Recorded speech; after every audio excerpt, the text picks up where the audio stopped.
Cool. I'm here with Coach Vigilance, coach of the Women's QBL Brisbane Capitals.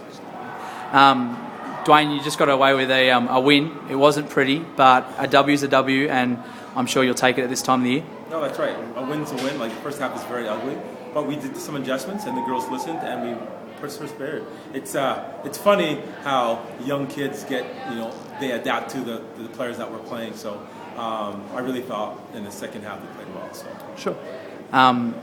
Very cold up here. I mean, you got girls on the bench in essentially blankets, like they just got out of bed. How did would you contribute some of the way you started to that, or is it just that the girls weren't ready to play? No excuses, because they're playing in the cold too. Yep. So for me, it just comes down, we weren't ready to play.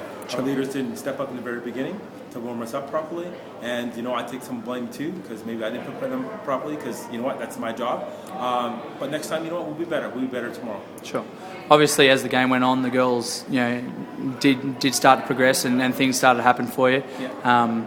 The full court intensity obviously was a big factor in that. Yeah. That's something you probably are going to pride yourself on this year. How do you continue to evolve that, and how does that continue to develop for you? So as you meet better and better teams, making those changes, how will you endeavour to keep with that? Well, I think personnel is a massive thing. Right now we're kind of young.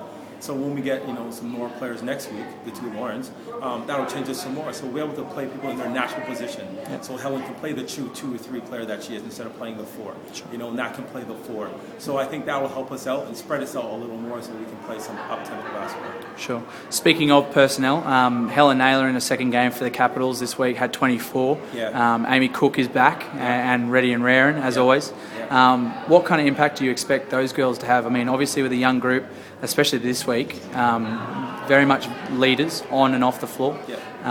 What do you expect from those girls coming weeks? Well, Amy Cook that's what she does. She brings leadership. She's hard on the girls. But I think sometimes that's what we need. That reinforcement to say, let's get it done. It's funny that you don't want to hear my voice all the time, and to have her do that extra extensive stuff on the court helps me out. Helen, she's really quiet. She leads by example. Her ability to get to the basket and shoot the open jump shot totally helps us out. Sure. You've got Ippy tomorrow at Ippy. Yep. Part of your double-header road trip. Yep. They're a bit of an unknown quantity. What do you endeavour you'll come up against tomorrow? But more importantly, what are you expecting from your girls? Well, Ipswich is Ipswich. You're going to go in there, it's going to be crash and bang. We're going to be bloody, we're going to be bruised. That's how they play. They're a little better this year. They have Izzy from Toowoomba, and they also have Emma Langford as well from Adelaide. So they're going to be a tough team. For us, we just got to do what we got to do. Run the basketball, play aggressive D, and just make them play our game. Sure. Coach Vigilance, thank you for your time, and good luck tomorrow. Sweet, thanks.